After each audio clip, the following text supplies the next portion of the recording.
everyone. I'm Armin Gomez, and welcome to the Fall-Winter 2015 edition of Backdrop Palmdale. Well, I'm here at Ponset Lawn Square, enjoying this lovely weather, alongside Palmdale's very first mayor, Larry Cimboli. Okay, I know it's not really him, but a statue of him, which visitors can now view anytime they come here to Ponset Lawn Square. We'll tell you more about how this whimsical piece of public art came to be later on in the show. Well, this season brings us a variety of autumn cheer as we head into the holidays. Residents can still enjoy the cooler weather outdoors at the beautiful Palmdale Amphitheater, or get nice and cozy experiencing unique arts and entertainment at the Palmdale Playhouse. We have a lot to cover on this show, so let's get started with the City News Report with John Milner. Thanks, Armin. Palmdale has experienced a lot of changes over the years and a lot of positive growth. In his annual State of the City address, Mayor Ledford also mapped out how Palmdale will be the city of the future. Palmdale Mayor Jim Ledford spoke to a packed house at the Antelope Valley Country Club for his annual State of the City address. Members of the Palmdale Chamber of Commerce were excited to hear about the direction of the city, as well as its many accomplishments over the past year. Despite economic challenges, Palmdale has set the course for the future and has made sustainability the center of its 5-year strategic plan. However, Mayor Ledford stated that Palmdale is already positioning itself for success well beyond the next 5 years. And working together and collectively, we can take us to, I think, a whole other level. It's something that's missing, and it's very simple to do, very basic in the economy. So it's something we need to work toward. And so in the next 10 to 20 years, we're going to see just more and more coming. Now, certainly I don't have a crystal ball, but I can tell you the measures we're taking today are going to be different and better, more sustainable for our community. Again, our transportation hub will boost an airport, again, the 2 high-speed rail connectors, Metrolink, local AVTA bus service, Greyhound, 2 freeway systems, a ton of other local streets, light rail. All this is coming with our new transit-oriented development. We're going to have housing and shopping opportunities, new millennium and for the millennials, and it'll be the workforce of the Antelope Valley in the future. To view the state of the city in its entirety, you can visit the city's website at www.cityofpalmdale.org or YouTube channel City of Palmdale. You can also catch rebroadcasts on Time Warner Cable Palmdale Channel 27. As we transition into the colder months and what is promising to be some wetter months in the winter, here are some reminders and tips for maintaining our water conservation efforts in the valley.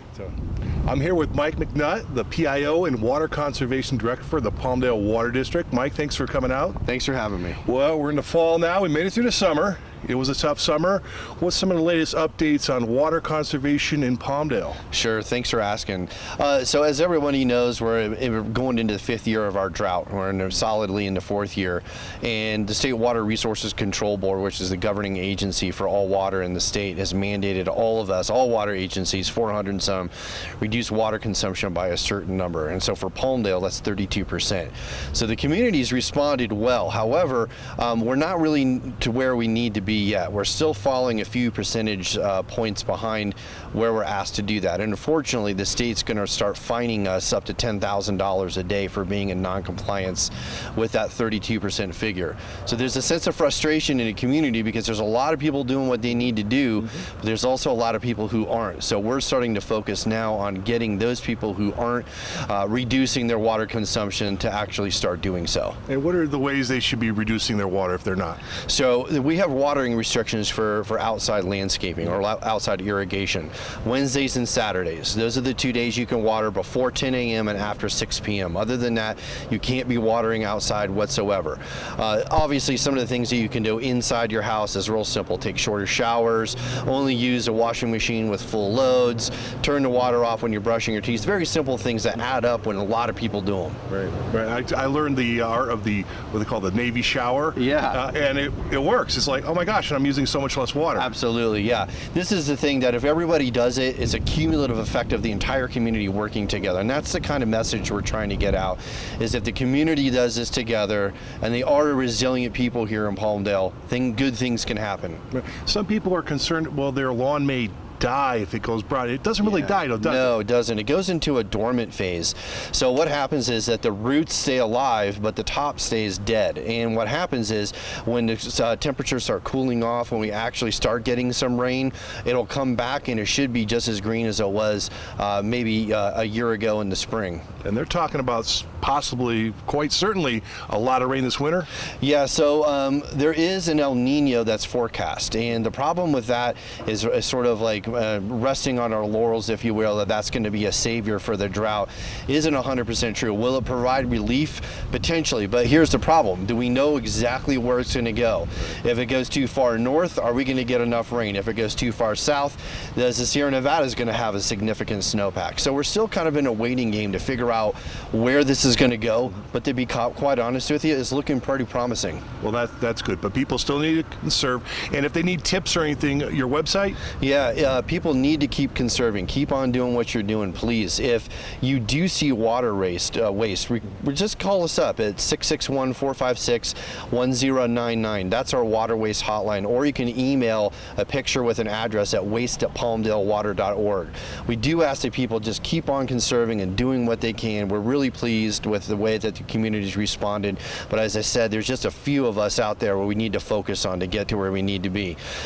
So we appreciate everything the community is doing. Great. Keep it up, people. Keep saving water, and if you want more information, visit their website. We'll put it on the screen for you.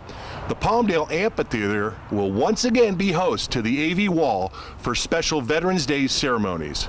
This Veterans holiday, the mobile Vietnam Veterans Memorial Wall for the Antelope Valley, or AV Wall, will be on display once again at the Palmdale Amphitheater at Marie Kerr Park. Special events will kick off with an opening ceremony on Friday, November 6th at 6 p.m., followed by a candlelight memorial walk on Saturday, November 7th at 9 p.m., concluding with a Veterans Day ceremony on November 11th at 11 a.m. From November 6th through the 11th, the AV Wall will be open to the public free of charge for visitors to view and honor those who sacrificed their lives for our freedom. The AV Wall is a mobile 1/2 scale replica of the original at the National Mall in Washington, D.C.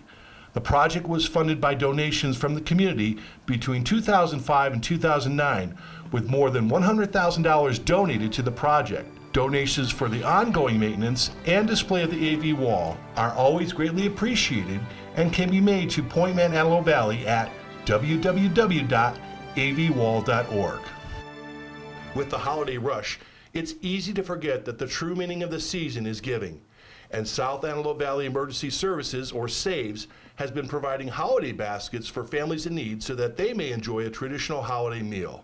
December holiday baskets also include a gift for every child under the age of 18. In order to support this wonderful program, in addition to SAVE's numerous programs and assistance throughout the year, several fundraisers are held to provide necessary funds. Brass Butt Charity Ride was another huge success. The 196-mile motorcycle ride raised money to help local families right here in the Antelope Valley. For more information on SAVES, please call 661-267-5191.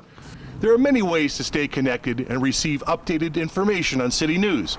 You can like our Facebook page at City of Palmdale Government, follow us on Twitter and Instagram at @Palmdale City, or visit our website at www.cityofpalmdale.org, or you can call us at 661-267-5115. Back to you, Armin. Thanks, John. Palmdale's youth continues to be engaged and active. They not only put their stamp on in the local community, but in the national and global scene as well. As Palmdale is set to become the home to America's next generation stealth bomber, it seems only fitting that it is also guiding the country's next generation of innovators and engineers. At Knight High School's Digital Design and Engineering Academy, students have been achieving success not only in the classroom, but on the world stage as well. The school's drones teams recently won 3rd place at the 2014 International UAV Outback Challenge in Australia. Like a simulation, so it's like we did it on the computer with the remote first, and that was actually a lot harder than actually flying the quadcopter. So at first I was a little nervous because I thought I wasn't going to be able to do it, but then once we actually got to fly the actual quadcopter, it was a lot easier than it seemed. I thought it was amazing because honestly I've never been that far out of the country, and just being able to experience that, like, being so young, I thought was just pretty great. I actually want to go into mechanical engineering, so this kind of adds to that background because then it goes into aerospace engineering too. Basically, as soon as the board approved the trip, we started heavy training on how to use the quadcopters. We opened it up to anyone in the academy who was interested. They were all welcome to come, on their own time after school, and primarily during summer. During which time we taught them how to fly the quadcopters. We started on a simulator to work them up. We taught them, like what the challenge was. Then to screen out who was actually going to go, we, used a rubric of their grades, how well they were able to fly and do a course, controlling the quadcopter, as well as doing a presentation on what their design is going to be, and basically kind of simulating a lot of what they would be doing in the actual competition. Then, unfortunately, we had to select it down, and we ended up with the 6 students that we ended up bringing. But it was very, it was a tough competition for them to be able to qualify. From building electric cars to traveling to Nicaragua to help local schools, these students are learning valuable skills and hands-on education, which will prepare them for real-world careers. For more information on the Knight High School Digital Design and Engineering Academy, you can visit their website at dddeacademy.weebly.com or follow them on Facebook. Going towards more the software programming, but I took intro to engineering. Like I thought it was gonna be software programming, but I really liked the class and I enjoyed it. I love engineering. I love all the projects we did. It was amazing. Our goal is for every single one of our 300 plus kids to have very unique experiences before they leave us. So some of the things you're able to see, kids building the electric car, kids building drones and flying them in competitions, kids doing robotics competitions or innovation challenges, or doing Skills USA and competing at the state level for engineering and design, or we hold a maker fair every year where every kid in the academy makes a unique project for that. The kids that installed solar locally and both internationally as well. Every single kid by the time they leave this program will have experienced something that's genuinely unique and different from a traditional learning setting. And a lot of times there are opportunities for kids to get involved in a competition here or something else there, but sometimes you look at what a program entails, and it's really easy to kind of skim that cream off the top and look at, well, here's these 10 kids that do something in this program or at this school.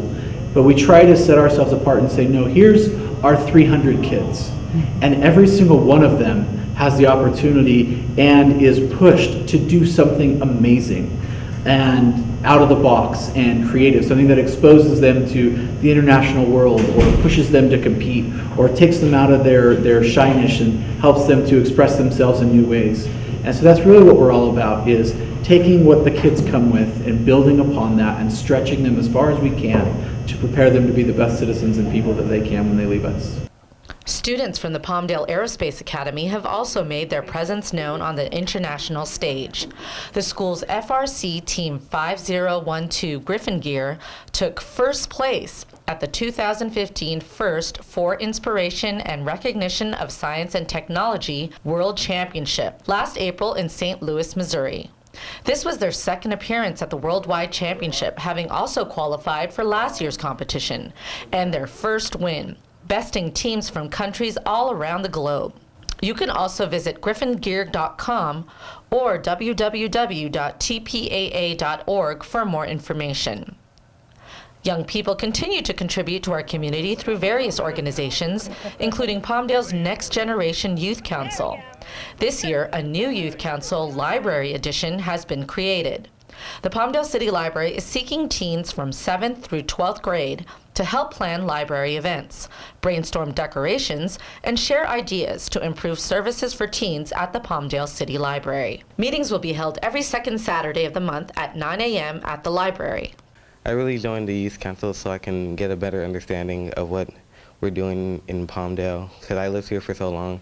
I always wanted to be more active in my community. I want to get a little bit more community service, because I've seen certain community service in Palmdale, but I always want to know, like, if we can do more. One of the things with the Next Generation Youth Council that's great about it is it gives an opportunity for kids to work with other areas of the city. Most of the kids we find are involved in something. They're involved at their school or they're involved in their sports. This is really an opportunity to get together with kids from other schools, other sports teams, other areas, and come together for a common cause. I'm really excited this year that we've developed a new format for the council, and they'll be doing a couple of kind of sessions within the overall year. One session will be focused on city government. We're going to teach them how they can get involved. They're going to witness city council in action, and they'll get a chance to speak directly with some of the decision makers and share their visions of the city as well as their vision for youth in the city. Another youth-oriented organization in Palmdale has broken new ground on a new facility, which will assist with the city's housing needs. Antelope Valley Youth Build, in partnership with the City of Palmdale, Advancing Communities Together, or ACT, and Jack O'Connor Construction, held a groundbreaking ceremony for a project that will create 2 duplexes to provide quality, affordable housing space for low-income families in Palmdale. To be able to partner young people with people that are locally, that know trades, that can build duplexes, that can build anything in our city, I think it's a great day. And we can announce that kind of partnership and how we're going to move forward as a community. So it's great, and it's not the first time. Like I say, with Youth Build, this is just a continuation and an investment in this community. We tried very hard this last couple of years to partner with our law enforcement agency, and we had some great softball games. They kicked our butt, but still, great softball game. We had a kickball game with the deputy, and so it's very important that as community partner, we partner with everyone in our community, not just those we feel are important. Law enforcement is very important to us. They play a vital role in our community, so we thank you for your engaging us in very positive ways and looking to get to know our young folks better, but thank you for that. When we return, we'll have the latest in environmental and recreation and culture news right after this quick break.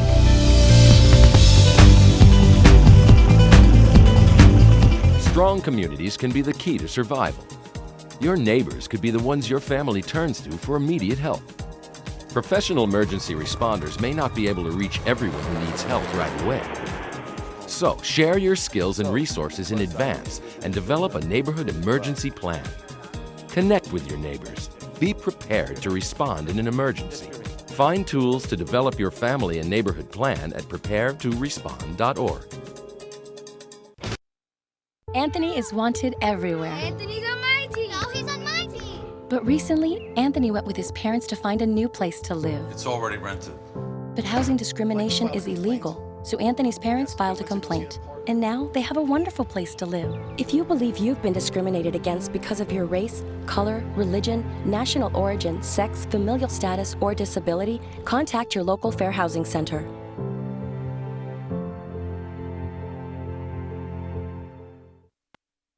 Listen to me. I am captain of the track team. And if I'm late, she doesn't really think she's going to get out of here, does she? Be nice. She's new. Hello, is anyone there?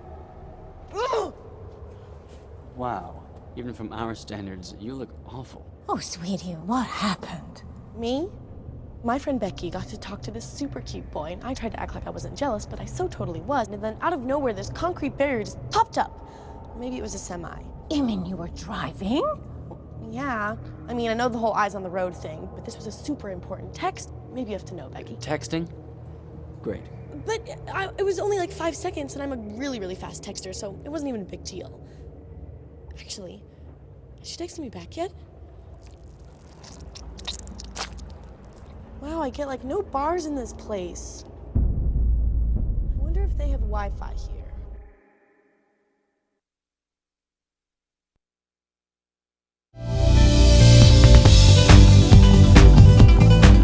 Welcome back to Backdrop Palmdale. As the holiday season approaches, here are some tips and information to help with energy costs and maintain environmental goals. Hi, I'm Benjamin Lucha with the City of Palmdale Public Works Department, and I'm here in front of Legacy Common for Active Seniors, where recently we did some outreach for the Energy Upgrade California program. But before we discuss that program, there's other energy conservation measures that the city has taken, and one of them has to do with our safety lights. Thanks to the help received from the Energy Network, which is funded by the Public Utilities Commission, The city will be able to do the retrofits in signalized intersections across the city. The Energy Network was able to help the city with obtaining over $33,000 in rebates, plus over $177,000 in 0% interest financing. We estimate that we will save almost $190,000 throughout the life of the lights. A street light is anything that shines upon the street to light up the streets. A safety light is more for pedestrian safety to walk across the intersections, and it shines out further into the street to provide protection at the intersections. So the safety lights are intersection lights. And so really, talking about the safety lights, why is it that we're upgrading to LED lights? LED lights have been coming around for the last few years. They're more energy efficient, using about half the power of high pressure sodiums. They have a longer life, and overall the effect is also nicer. It's going to be a more bluish white light, which gives you a more true color image when you see it at night also. Right, and so about how many lights total are we going to replace with these LED lights? It's around 560 lights that we're going to be changing at every intersection in the city of Palmdale. There's already a few intersections that already have them. Recent intersections that have gotten put in the last couple of years have all been put in with LED lighting. So you may see a few of them. A couple Caltrans intersections also have LED safety lighting at them. Talking about streetlights, not only are we in the process of retrofitting our intersection streetlights to LED lights, but also getting a better grasp of what we have here in the city. And we have about a quarter of interns that have been helping us with this project here today. So could you tell us a little bit about what you've been doing here this summer as part of our Streetlights internship program? We've been part of inventory for all the types of streetlights: wood poles, metal poles, concrete, making sure the light is working, the base is not cracked, and all of that. So, yeah, on all of the Palmdale streetlights. Right, so all of our streetlights, and that's a pretty large number. How many streetlights did you inventory total? I think we're at 19,364 or so. Okay, so how did you benefit from this internship program? I learned a lot about my city, about streetlights themselves. I can never look at a streetlight again the same way, and all the benefits about it. That's what I learned a lot about the way the city of Palmdale works, and pretty much where every single road is. Yeah, well, thank you. We really appreciate all the hard work you put into it. I know it wasn't an easy effort. Thank you. I enjoy it. They were really a great bunch to work with, and I am sure we're going to see long-term benefits thanks to all of their hard work. Earlier, I mentioned the Energy Upgrade California program. What is the Energy Upgrade California program? Well, we're going to find out.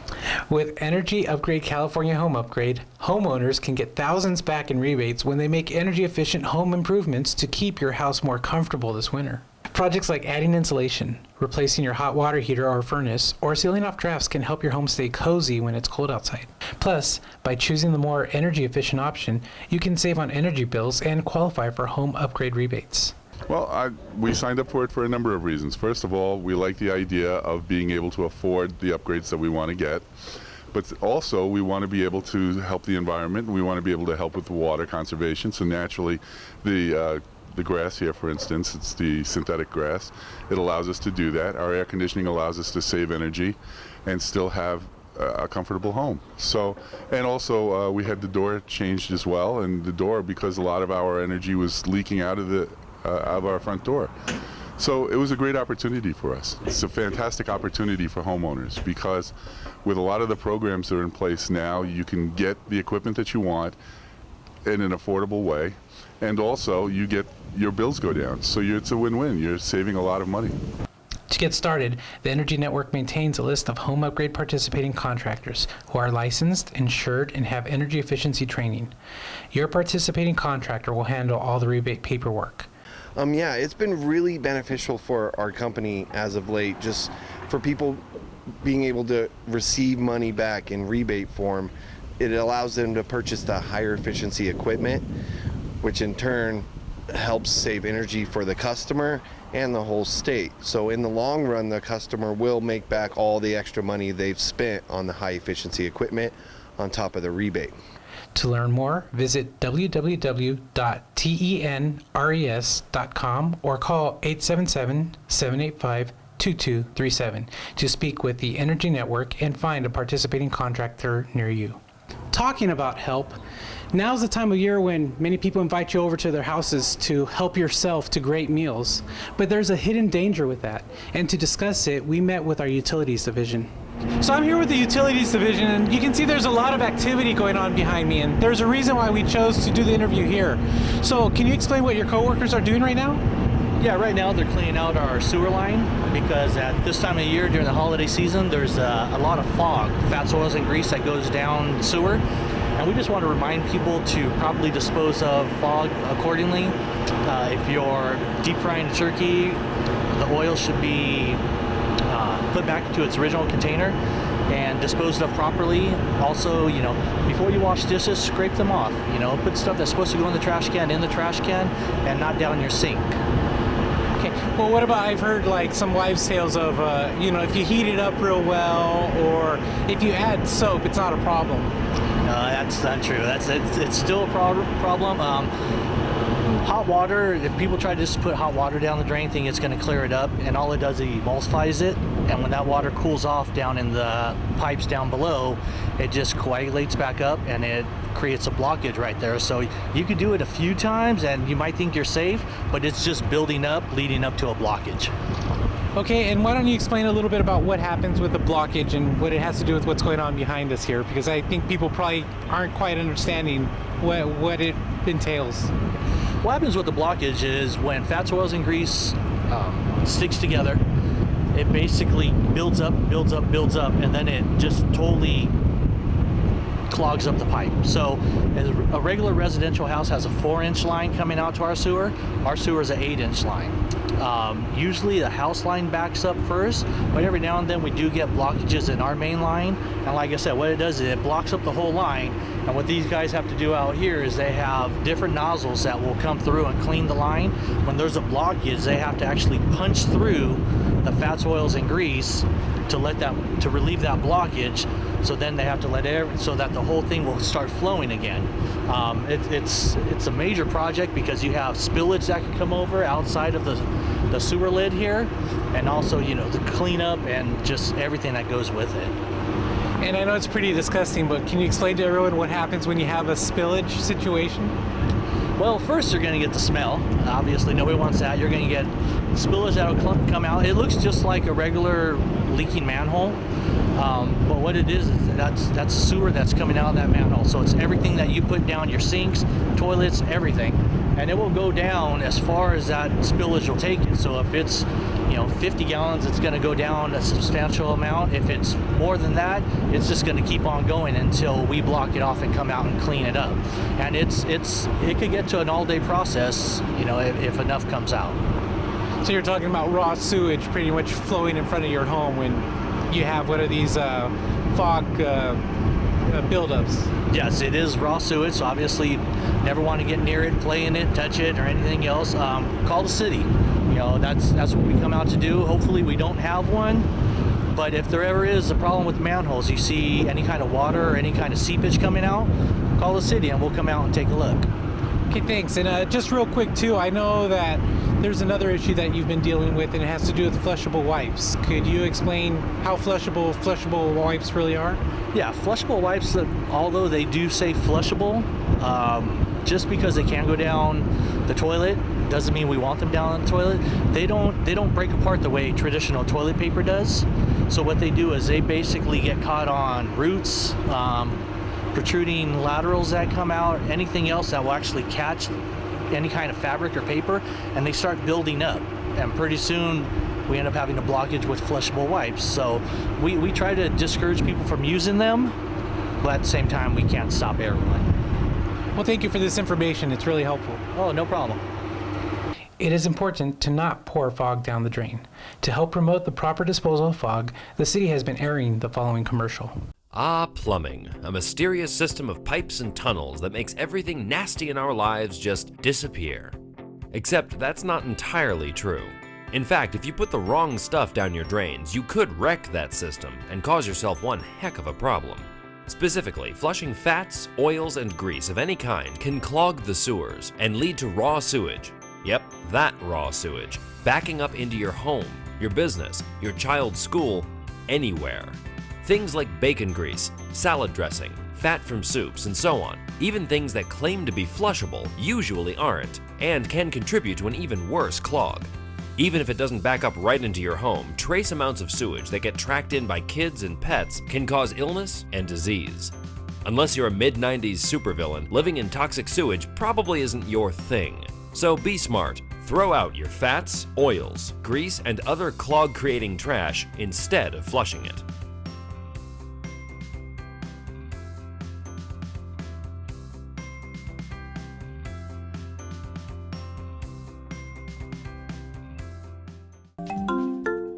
Okay, I have your results. Sorry, but I have reviewed them and it doesn't look very promising. What has happened? Fog. Fats, oils, and grease caused by items like food scraps, cooking oils, and sauces. When it is put into your system, it solidifies and causes these problems. How can you prevent it? Simple. You can't take in any more fog.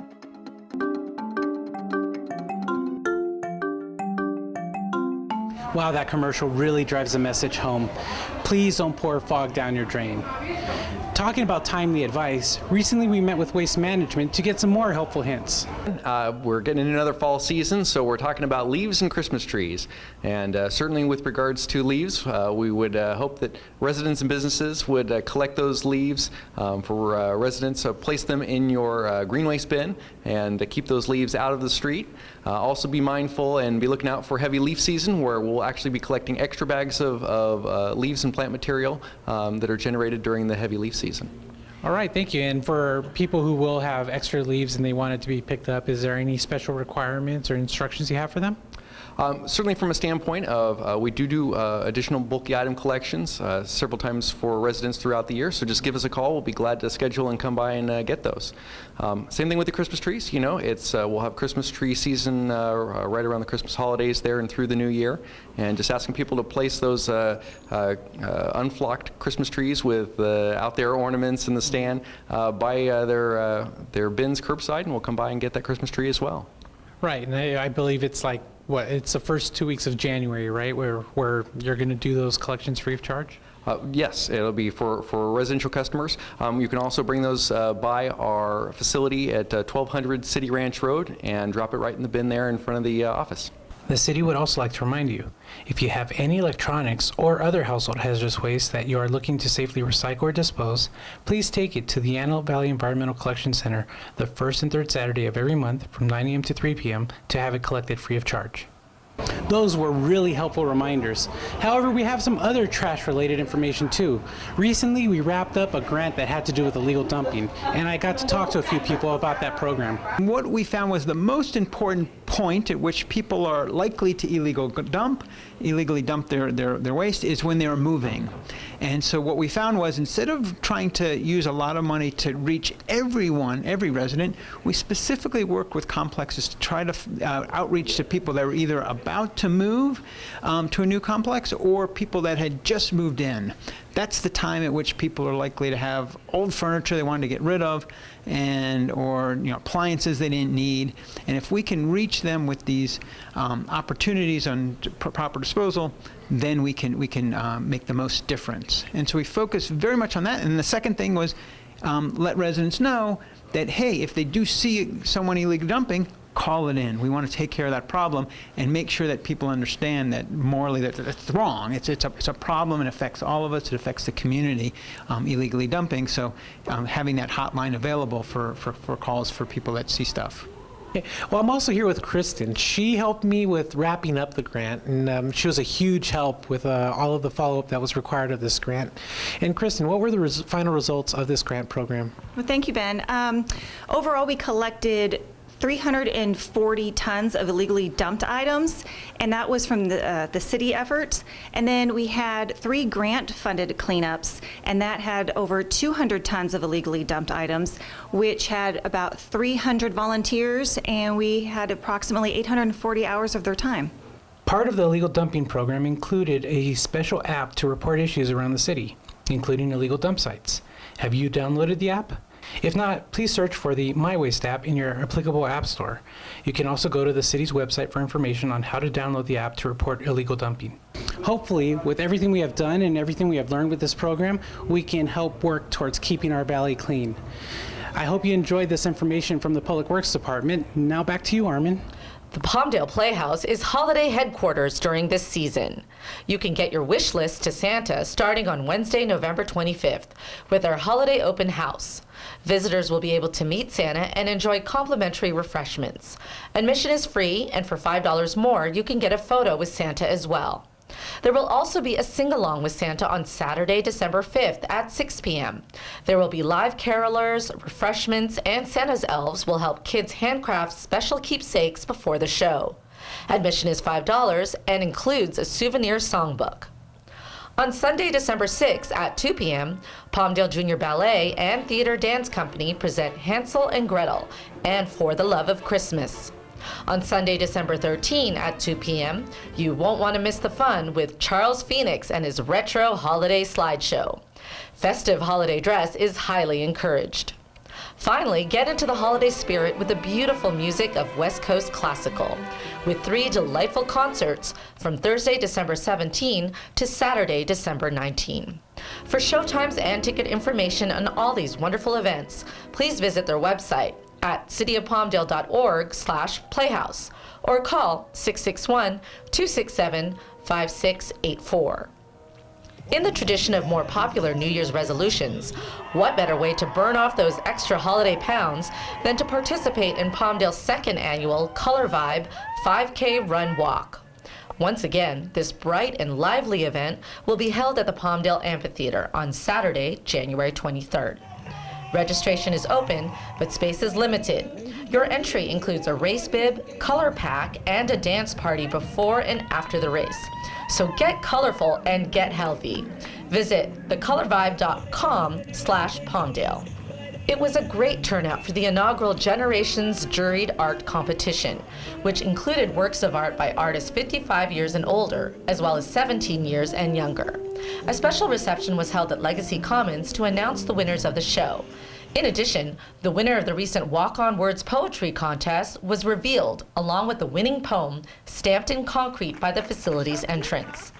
All the art participants' works were displayed at Legacy Commons and the Palmdale Playhouse for the public to view and purchase. Another public art piece was dedicated in the city as a special ceremony was held at Ponset Lawn Square to display the first mayor statue. Sponsored by the Local Legends Committee, the statue is the first in a series planned to honor Palmdale's founding members. The first mayor depicts Palmdale's first mayor, Larry Cimboli, sitting on a bench. It encourages visitors to sit with Larry and feel like they are having a conversation with him, as was often the case if you were to meet with him in person. Sadly, this was Larry Cimboli's last public appearance, having passed away only a month after the ceremony at the age of 96. To contribute to the Larry Cimboli statue, you can donate to the GoFundMe page Cimboli Local Legend Statue at gofundme.com. To find out more about city events and classes, be sure to check out your latest edition of the Palmdale News, Activities, and Entertainment Guide. Or you can also visit us on the website at www.cityofpalmdale.org. We'll be back with business news right after this quick break.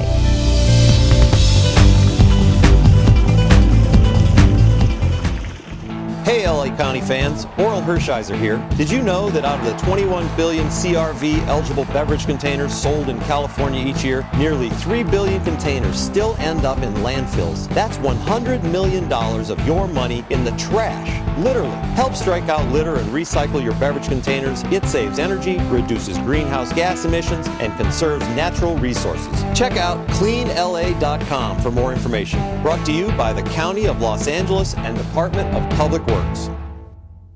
Ah, plumbing, a mysterious system of pipes and tunnels that makes everything nasty in our lives just disappear.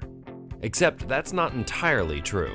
In fact, if you put the wrong stuff down your drains, you could wreck that system and cause yourself one heck of a problem. Specifically, flushing fats, oils, and grease of any kind can clog the sewers and lead to raw sewage. Yep, that raw sewage, backing up into your home, your business, your child's school, anywhere. Things like bacon grease, salad dressing, fat from soups, and so on. Even things that claim to be flushable usually aren't, and can contribute to an even worse clog. Even if it doesn't back up right into your home, trace amounts of sewage that get tracked in by kids and pets can cause illness and disease. Unless you're a mid-90s supervillain, living in toxic sewage probably isn't your thing. So be smart. Throw out your fats, oils, grease, and other clog-creating trash instead of flushing it.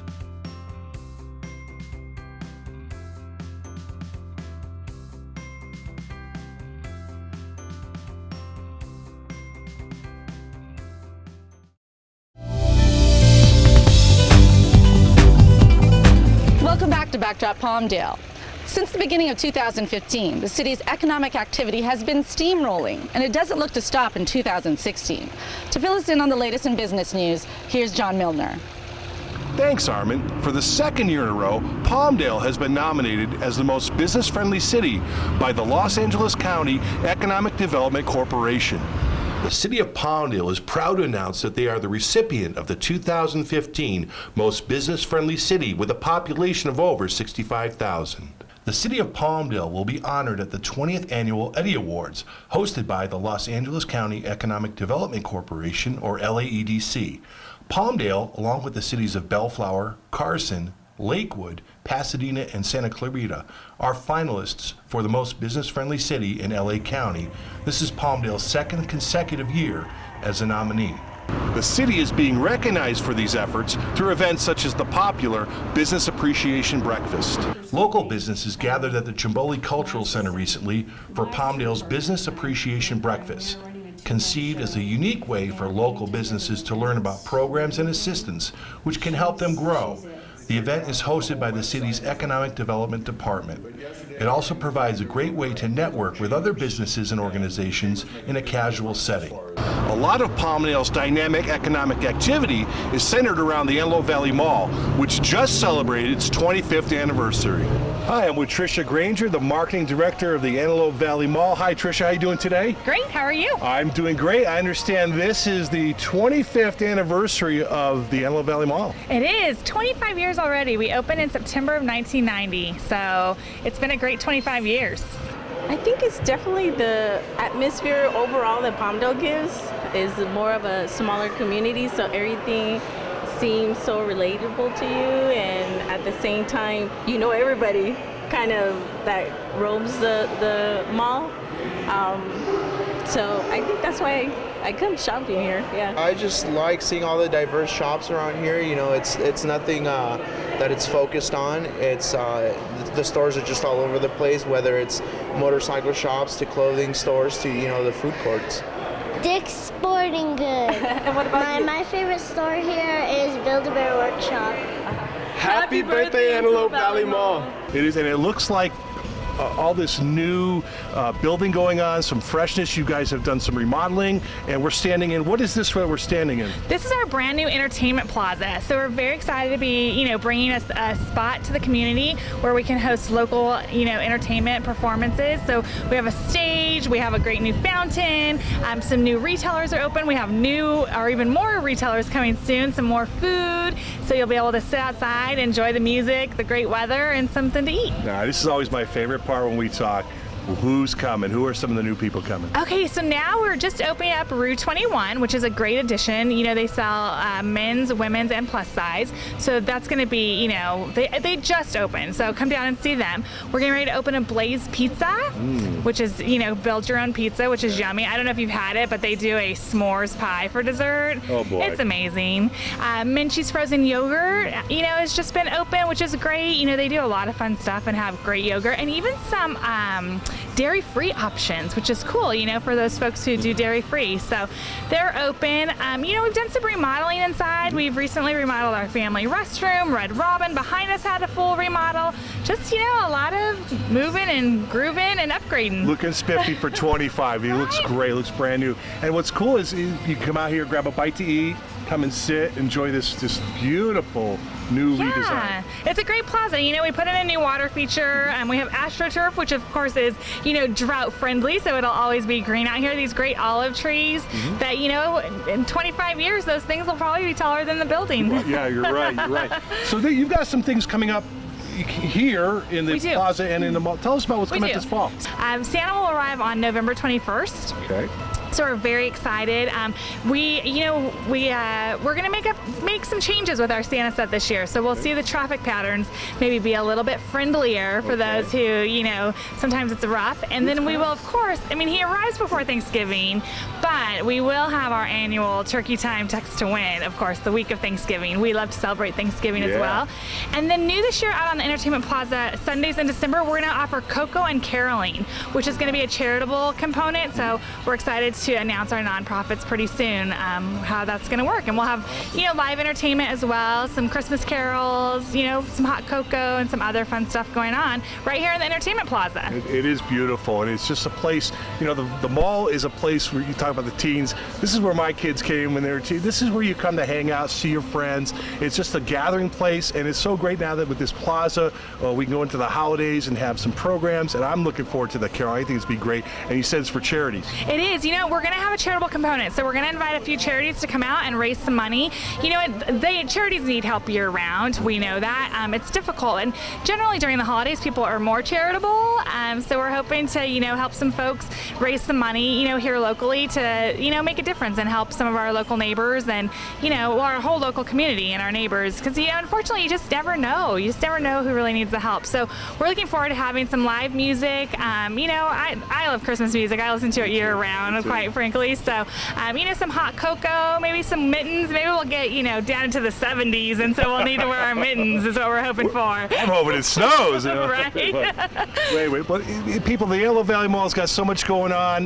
No matter what the weather's like outside, if it's hot, it's cool inside. If it's cold, it's warm inside. It's just a great place. They got a lot of activities, great shopping, great food.